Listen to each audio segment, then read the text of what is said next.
Good morning students. आज हम पढ़ेंगे संविधान की प्रस्तावना।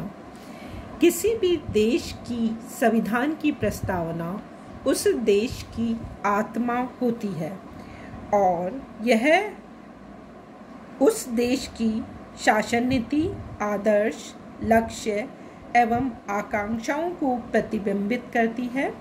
भारत के संविधान की प्रस्तावना भी हमारे संविधान की आत्मा को परिलक्षित करती है। डॉक्टर गजेंद्र प्रसाद ने भारतीय संविधान की प्रस्तावना को शासन की शक्ति का स्रोत कहा है और उन्होंने इसे भारतीय संविधान का निचोड़ भी बताया है।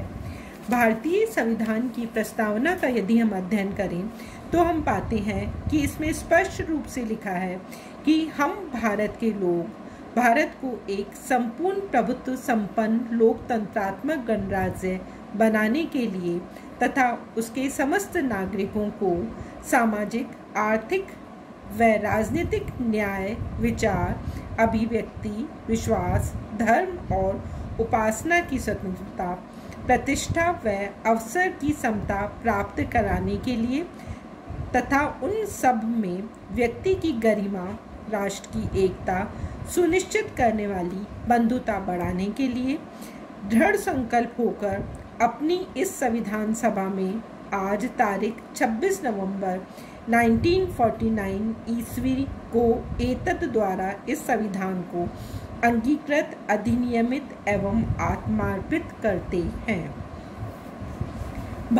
भारतीय संविधान के 42वें संवैधानिक संशोधन के द्वारा इस प्रस्तावना में कुछ परिवर्तन किया गया है। यद्यपि यह एक विवाद का विषय है कि संविधान की प्रस्तावना में परिवर्तन किया जा सकता है या नहीं किया जा सकता है, परंतु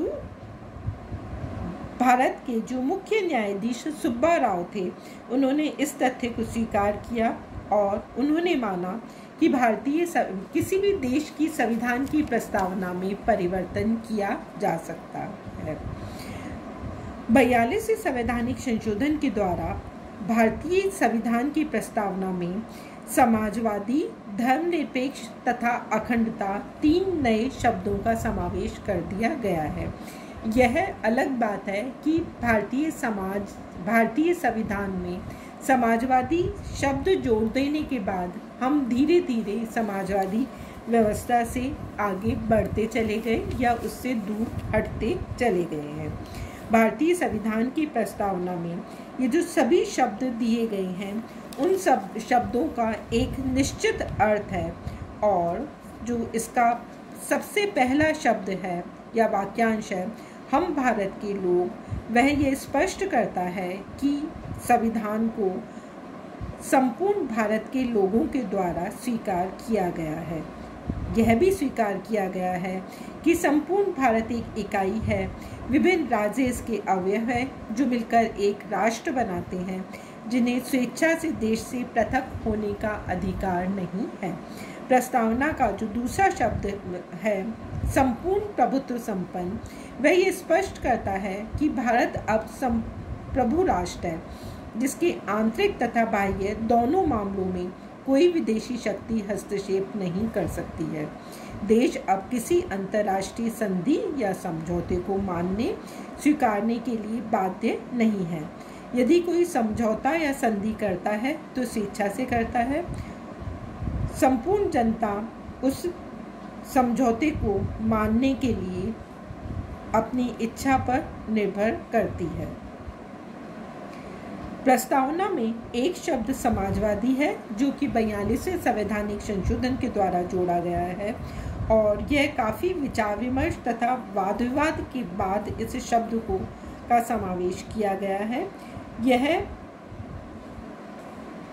संविधान के द्वारा समस्त जनता को समानता प्रदान करने के वायदे पर केंद्रित है। संविधान निर्माता इस विचारधारा को स्वीकारने के लिए समाजवादी शब्द प्रस्तावना में जोड़ना चाहते थे, परंतु सभी लोगों की सहमति नहीं हो पाने के कारण उस समय समाजवादी शब्द नहीं जोड़ा जा सका, परंतु 1976 में श्रीमती इंदिरा गांधी के शासनकाल में 42वें संवैधानिक संशोधन के द्वारा समाजवादी शब्द को जोड़ दिया गया है और यह समाजवादी व्यवस्था भारतीय परिस्थितियों के अनुकूल होगी। इसमें हम अन्य किसी भी देश की नकल नहीं कर रहे हैं। प्रस्तावना में एक जो नया शब्द जोड़ा गया था वह था धर्मनिरपेक्ष, जो भी 42वें संवैधानिक संशोधन के द्वारा जोड़ा गया है, जिसका तात्पर्य यह है कि राज्य का कोई अपना धर्म नहीं होगा तथा सभी नागरिक अपना अपना धर्म पालन करने के लिए स्वतंत्र हैं। इसमें सभी धर्मों के प्रति सहिष्णुता का दर्शन निहित है। राज्य द्वारा किसी धर्म का प्रचार प्रसार नहीं किया जाएगा।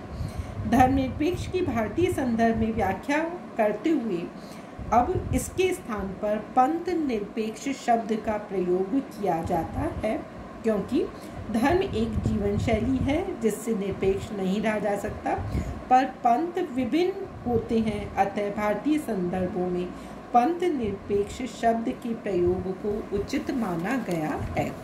प्रस्तावना में लोकतांत्रिक शब्द का भी उल्लेख है, जो ये स्पष्ट करता है कि राज्य की संपूर्ण शक्ति जनता में निहित है। शासन अपनी शक्ति जनता से प्राप्त करता है तथा जनता की इच्छा तक ही सत्ता में रहता है। जनता अपनी सत्ता का प्रयोग अप्रत्यक्ष रूप से करती है, यानी अपने चुने हुए प्रतिनिधियों के माध्यम से सत्ता का प्रयोग करती है। प्रस्तावना में गणराज्य शब्द का भी प्रयोग किया गया है। भारत को गणराज्य घोषित करके संविधान निर्माताओं ने सत्ता में वंशानुगत पदों को सदा के लिए समाप्त कर दिया है। देश का प्रमुख कोई वंशानुगत राजा न होकर जनता द्वारा अप्रत्यक्ष रूप से निर्वाचित राष्ट्रपति होता है, जिसका कार्यकाल 5 वर्ष का होता है। प्रस्तावना में सामाजिक, आर्थिक और राजनीतिक न्याय शब्दों का भी प्रयोग किया गया है, जो ये स्पष्ट करते हैं कि देशवासियों को स्वतंत्रता के समय जो भारत मिला वह 100% था, असमान था। कुछ अपनी जड़ परंपराएं इसके लिए उत्तरदायी थी, कुछ संवेदनहीन विदेशी राज्य की देन थी। अतः संविधान निर्माता संविधान द्वारा आहत देशवासियों को हर प्रकार के न्याय तथा समानता प्रदान करना चाहते थे। प्रस्तावना में सम्मिलित सामाजिक न्याय शब्द का अर्थ है कि व्यक्ति को मानवीय आधार पर वे सभी सुविधाएं प्रदान की जाएगी जो कि मानवोचित है, विकास के लिए आवश्यक है।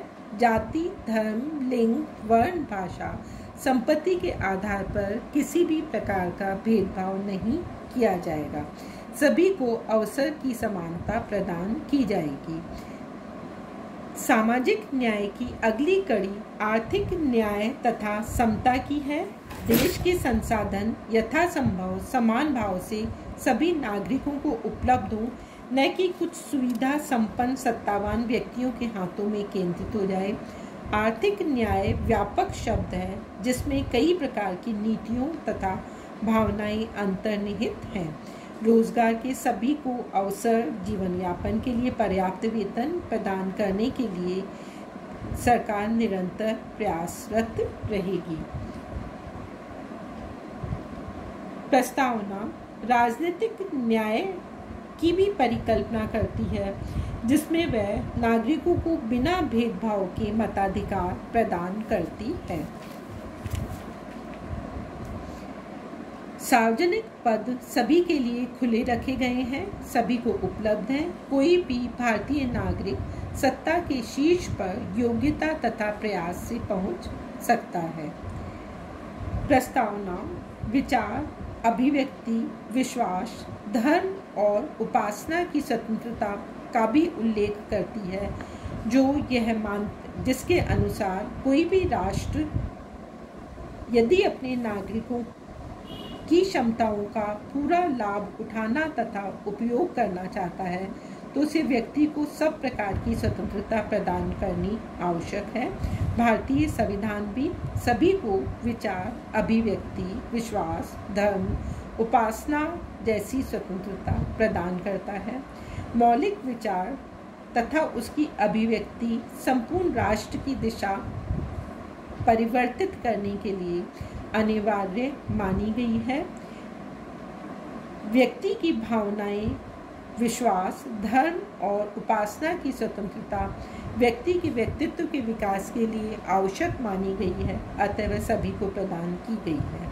प्रस्तावना व्यक्ति की गरिमा को भी स्वीकार करती है और ये मानती है कि भारत बहुआयामी समाज है जहाँ भाषा, क्षेत्र, धर्म, रीति रिवाज आदि का बहुरंगी इंद्रधनुष है और व्यक्ति अपनी भावनाओं, आस्था, विश्वास के साथ तथा मानवीय गरिमा के साथ जीवन यापन कर सके।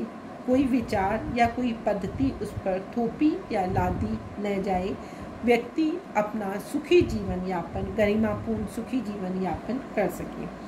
प्रस्तावना राष्ट्र की एकता, अखंडता सुनिश्चित करने वाली बंधुता में भी विश्वास करती है और संपूर्ण विश्व को एक परिवार के रूप में समझने का आदर्श सपना देखती है। वह स्वयं अपने देश में एकता तथा अखंडता की कामना करती है। राष्ट्र की एकता उसे दृढ़ता तथा शक्ति प्रदान करती है। अखंडता शब्द का समावेश 42वें संवैधानिक संशोधन के द्वारा किया गया है, जो देश में विविधता के साथ ही साथ एकता तथा उसे संगठित बनाए रखने में आस्था रखता है। किसी भी परिस्थिति में देश को खंडित करने में विश्वास नहीं करता। इस प्रकार से हम देखते हैं कि भारतीय संविधान की प्रस्तावना हमारे देश के संविधान की आत्मा है, उसका निचोड़ है। यह संविधान का ही एक भाग है, यद्यपि यह वाद योग्य नहीं है।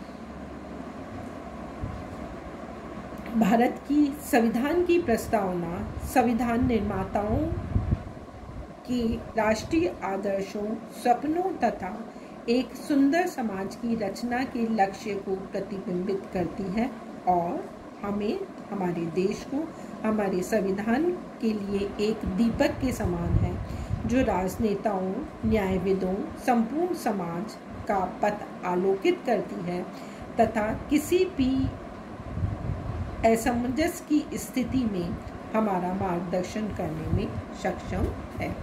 धन्यवाद। कल हम पढ़ेंगे भारतीय संविधान की विशेषताएं।